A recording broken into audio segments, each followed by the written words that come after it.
तो भाइयों और बहनों, थोड़ा सा बुद्धि का इस्तेमाल करो।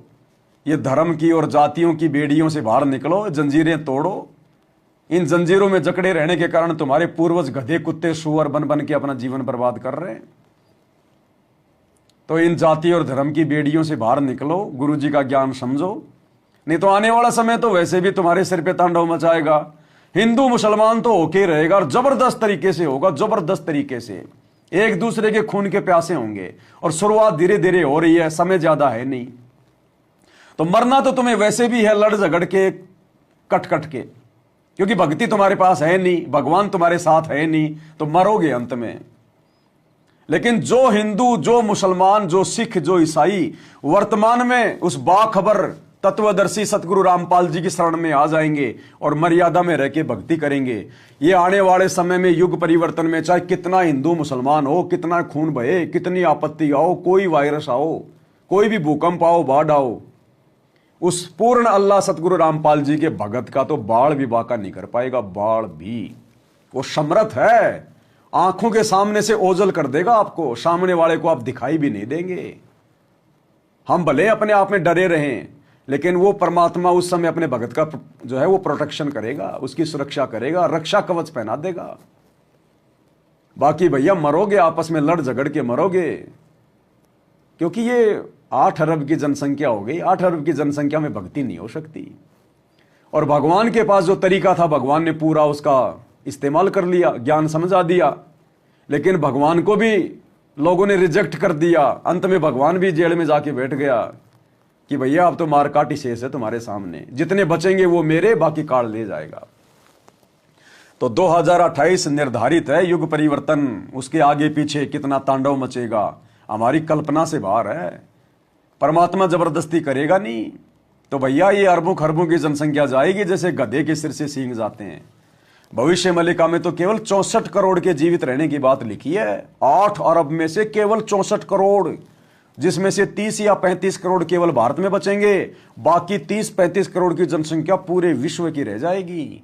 तो जय गुरुदेव ने भी वही भविष्यवाणी कर रखी है कि 12-12 कोस पे दीपक जले दिखाई देंगे, यानी जनसंख्या इतनी कम हो जाएगी, 12-12 कोस पे इंसान दिखाई देगा। 12-12 कोस पे यानी 50-50 किलोमीटर तक इंसान दिखाई नहीं देंगे धरती पे, इतनी जनसंख्या घट जाएगी।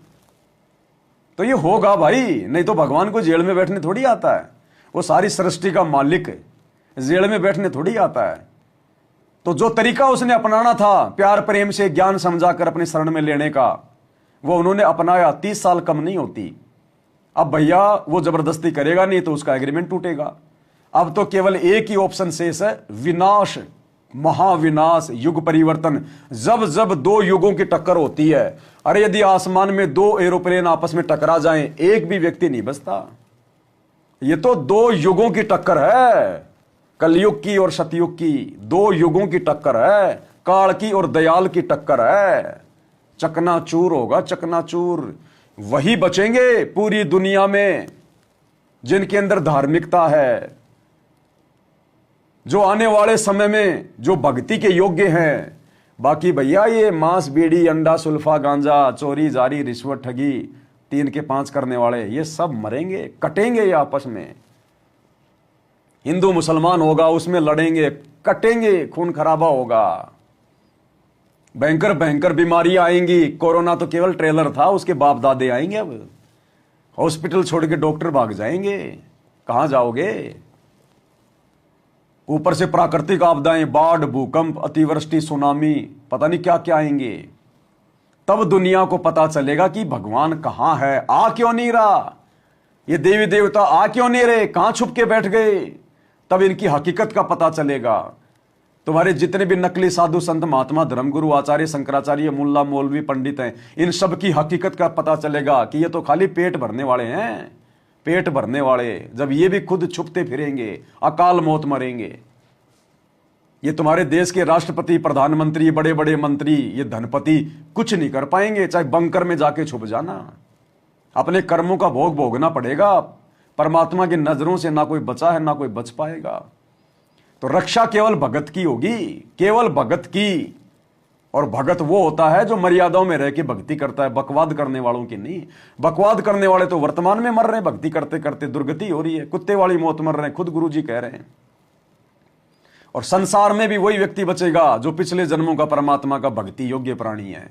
वो भले ही वर्तमान में भक्ति पे नहीं है, सतगुरु रामपाल जी का उपदेशी नहीं है, लेकिन उसको सतगुरु रामपाल जी ने चुन रखा है कि आने वाले समय में ये मेरी शरण में आएगा। तो इसी प्रकार के व्यक्ति बचेंगे, बाकी ये गंदगी नहीं बचेगी।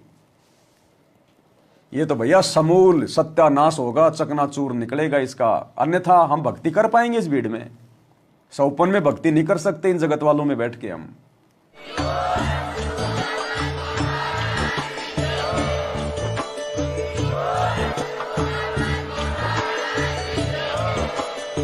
भाई जो गुरु वचन पे डट गे,